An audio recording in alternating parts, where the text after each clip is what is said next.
Censor board നീക്കത്തിനെതിരെ Janaki versus state of Kerala അധികൃതർ നൽകിയ ഹർജി ഇപ്പോൾ ഹൈക്കോടതി പരിഗണിക്കുകയാണ്. ജാനകി ഒരു പൊതുവായ പേരല്ലേ എന്ന് കോടതി. പേരിനെന്താണ് കുഴപ്പമെന്നും കോടതി ചോദിച്ചു. മതപരമായ രൂപത്തിൽ പേരിടുന്നത് കാരണം മാറ്റാൻ നിർദ്ദേശിച്ചു എന്നാണ് സെൻസർ ബോർഡിന്റെ വാദം. അഹമ്മദ് മുജ്തബ വിവരങ്ങൾ നൽകാനായി ചേരുന്നുണ്ട്. മുജ്തബ ഏറെ ചർച്ച ചെയ്യപ്പെട്ടുകൊണ്ടിരിക്കുന്ന ഒരു വിഷയമാണ്. ഇപ്പോൾ കോടതി വിഷയം പരിഗണിക്കുകയാണല്ലോ.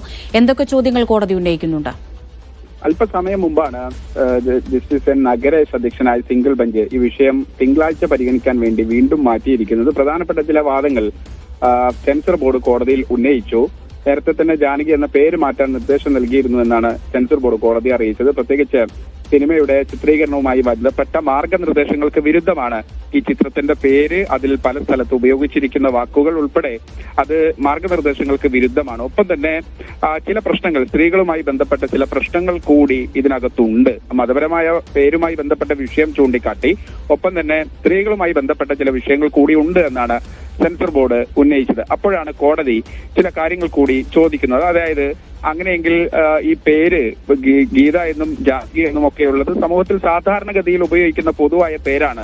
അതിനെന്താണ് പ്രശ്നം? ഇനി അങ്ങനെ പ്രശ്നമുണ്ടെങ്കിൽ തന്നെ ആ പേര് മാറ്റിയാൽ ആ സ്ത്രീകൾക്കെതിരായ പ്രശ്നം മറ്റൊരു സ്ത്രീയുടെ പേരിലായിക്കൊള്ളാമെന്നാണോ നിങ്ങൾ ഉദ്ദേശിക്കുന്നതെന്നുൾപ്പെടെയുള്ള വിമർശനം കോടതിയുടെ ഭാഗത്തുനിന്നുണ്ട്.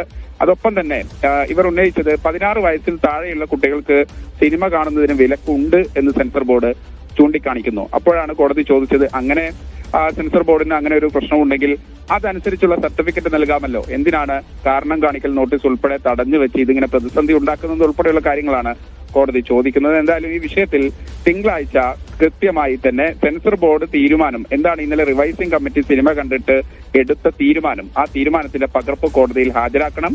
ഒപ്പം തന്നെ തിങ്കളാഴ്ച ഈ ഹർജി വീണ്ടും പരിഗണിക്കുന്നുണ്ട്. ഈ കാരണം കാണിക്കൽ നോട്ടീസും അതോടൊപ്പം തന്നെ അന്നത്തെ ഈ തീരുമാനവുമായി ബന്ധപ്പെട്ട റിവൈസിംഗ് കമ്മിറ്റിയുടെ തീരുമാനം ഉൾപ്പെടെ കോടതിയിൽ ഹാജരാക്കിയാൽ ഹർജിക്കാരന് ഈ വിഷയവുമായി ബന്ധപ്പെട്ട് മറ്റു നടപടികളിലേക്ക് കടക്കാമല്ലോ എന്നതുൾപ്പെടെയുള്ള കാര്യങ്ങൾ ചോദിക്കുന്നുണ്ട്. ഏറ്റവും പ്രധാനപ്പെട്ട ഒരു കാര്യം, നേരത്തെ ചർച്ചയായതുപോലെ തന്നെ മതപരമായ ചില പ്രശ്നങ്ങൾ ഈ പേരുമായി ബന്ധപ്പെട്ടുണ്ട്. ജാനകി എന്ന പേര് മാറ്റണം എന്നതുൾപ്പെടെയുള്ള നിർദ്ദേശം മുന്നിൽ വെച്ചുകൊണ്ടാണ് തൽക്കാലത്തേക്ക് അനുമതി നൽകാത്തത് എന്നാണ് സെൻസർ ബോർഡ് ഇന്ന് കോടതിയിൽ ഉന്നയിച്ചത്. എന്തായാലും അതിനെ കോടതി അതിരൂക്ഷമായ രൂപത്തിൽ തന്നെ വിമർശിക്കുന്നുണ്ട്. മതവിഭാഗവുമായി ബന്ധപ്പെട്ട പ്രശ്നമുണ്ടെങ്കിൽ അങ്ങനെ ഒരു പേര്, ജാനകി എന്ന പേര് സമൂഹത്തിൽ സാധാരണഗതിയിൽ ഏതെങ്കിലും തരത്തിൽ സീതാദേവിയുമായി ബന്ധപ്പെട്ട് അതിന് ബന്ധമില്ലല്ലോ. അങ്ങനെ എത്ര സിനിമകൾ സമൂഹത്തിൽ വന്നിട്ടുണ്ട്, പ്രത്യേകിച്ച് രാമന്റെ പേരുൾപ്പെടെ വെച്ച് വന്നിട്ടുണ്ട്, ഗീത വന്നിട്ടുണ്ട്. അത്തരത്തിൽ പല സിനിമകൾക്കും അത്തരത്തിലുള്ള പേരും ഉള്ളടക്കവും ഒക്കെ ഉണ്ട്. ജാനകിക്ക് മാത്രം എന്താണ് അത്തരത്തിലുള്ള ഒരു പ്രശ്നം? അത് മാർഗനിർദ്ദേശങ്ങൾക്ക് വിരുദ്ധമല്ല എന്ന് കൃത്യമായി തന്നെ ഇതിനെ കണ്ടന്റ് ചെയ്തുകൊണ്ട് കൃത്യമായി ഹർജിക്കാർക്ക് വേണ്ടി ഹാജരായ ഹാരിസ് ബീരാനും കോടതിയിൽ മുസ്തഫ, അതുപോലെ തന്നെ പ്രധാനമായും ഈ അണിയറ പ്രവർത്തകർ പറയുന്ന ഒരു കാര്യം, ചിത്രത്തിന്റെ പേര് മാറ്റണം എന്നുള്ള കാര്യം രേഖാമൂലം അറിയിച്ചിട്ടില്ല, അല്ലെങ്കിൽ ഒരു നോട്ടീസോ മറ്റോ നൽകിയിട്ടില്ല. അത് പറയുക, വാക്കാൽ പരാമർശിക്കുക മാത്രമാണ് ചെയ്തത് എന്നാണ്. ആ കാര്യം എന്തെങ്കിലും കോടതി പരാമർശിച്ചോ? തീർച്ചയായും അതിനുശേഷം പിന്നീട് നടന്ന വാദങ്ങളിൽ ഇങ്ങനെ പ്രശ്നങ്ങൾ ഉണ്ടെങ്കിലൊക്കെ തന്നെ അത് കൃത്യമായി രേഖാമൂലം നൽകിക്കൂടെ എന്ന് കൃത്യമായി തന്നെ കോടതി ചോദിക്കുന്നുണ്ട്. അപ്പോഴാണ് ആ കാരണം കാണിക്കൽ നോട്ടീസ്, ഷോക്കോസ്, അതോടൊപ്പം തന്നെ റിവൈസിംഗ് കമ്മിറ്റി എടുത്ത തീരുമാനം, ഇത് രണ്ടും തിങ്കളാഴ്ച ഹാജരാക്കാൻ പറഞ്ഞിട്ടുള്ളത്. നേരത്തെ തന്നെ ഉച്ചയ്ക്ക് മുമ്പ് ഈ ഹർജി പരിഗണിച്ചിരുന്നു. അപ്പോൾ ഇതുമായി ബന്ധപ്പെട്ട നടപടികൾ പുരോഗമിക്കുകയാണ് എന്ന് മാത്രമാണ് സെൻസർ ബോർഡിന് വേണ്ടി ഹാജരായ അഭിഭാഷക കോടതിയെ അറിയിച്ചത്. അപ്പോഴാണ് ഇന്ന് റിപ്പോർട്ട് നൽകാനല്ലേ, അല്ലെങ്കിൽ ആ തീരുമാനം അതിന്റെ ഉള്ളടക്കം ഒരു റിപ്പോർട്ടായി കോടതിയിൽ നൽകാനല്ലേ ആവശ്യപ്പെട്ടിരുന്നത്. അതുകൊണ്ട് യാതൊരു ഉപേക്ഷയും വേണ്ട, ഇന്ന് ഉച്ചയ്ക്ക് ശേഷം തന്നെ ഹർജി വീണ്ടും പരിഗണിക്കുന്നുണ്ട്.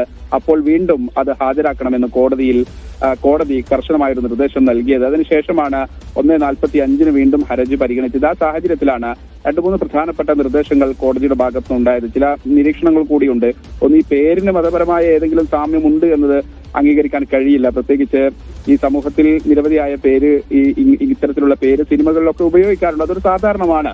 മറ്റൊന്ന്, അങ്ങനെ ഒരു പ്രശ്നം ഉണ്ടെങ്കിൽ തന്നെ പ്രത്യേകിച്ച് സ്ത്രീകളുമായി ബന്ധപ്പെട്ട കാറ്റഗറി വിഷയം, നിലവിൽ 13+ കാറ്റഗറിയാണ്, UA കാറ്റഗറിയാണ് സിനിമയ്ക്ക് അനുവദിച്ചിരിക്കുന്നത്.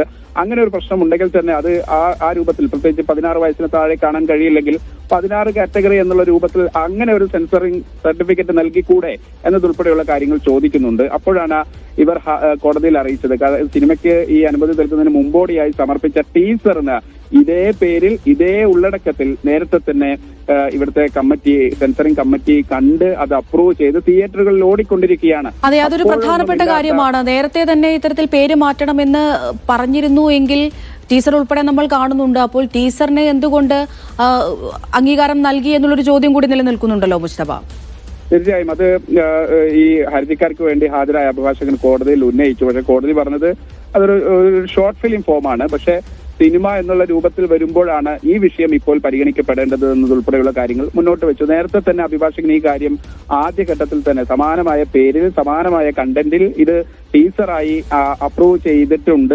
തിയേറ്ററുകളിൽ അത് ഓടിക്കൊണ്ടിരിക്കുന്നത് ഉൾപ്പെടെയുള്ള കാര്യങ്ങൾ നേരത്തെ തന്നെ അഭിഭാഷകൻ ഉന്നയിച്ചു. ഇന്നിപ്പോൾ വീണ്ടും ഈ വിഷയം വരുന്ന സാഹചര്യത്തിൽ ഷോർട്ട് ഫിലിമിന്റെ കാര്യം അവിടെ നിൽക്കട്ടെ എന്നതുൾപ്പെടെയുള്ള കാര്യമാണ് പറഞ്ഞത്. എന്തായാലും കോടതി ആ വിഷയം തൽക്കാലത്തേക്ക് പരിഗണിച്ചിട്ടില്ല. പക്ഷേ കോടതി വളരെ വിപുലമായ അല്ലെങ്കിൽ വിശാലമായ ഒരു ആംഗിളിൽ നോക്കിക്കാണുന്നത് ഈ സിനിമയുടെ പേരുമായി ബന്ധപ്പെട്ട് ഇതിന്റെ ഗൈഡ് ലൈൻസിലുള്ള ഏതെങ്കിലും തരത്തിലുള്ള ലംഘനമുണ്ടോ എന്നതുൾപ്പെടെയുള്ള കാര്യങ്ങളാണ്. അതിനുവേണ്ടിയാണ് ഇപ്പോൾ തിങ്കളാഴ്ച ഈ റിവൈസിംഗ് കമ്മിറ്റി സിനിമ കണ്ട ശേഷമുള്ള തീരുമാനം, അതോടൊപ്പം തന്നെ ഷോക്കോസ്, അതിനനുസരിച്ച് സിനിമക്കാർക്ക് നൽകാനുള്ള ഷോക്കോസ് എന്നിവ ഹാജരാക്കാൻ നിർദ്ദേശിച്ചിട്ടുള്ളത്.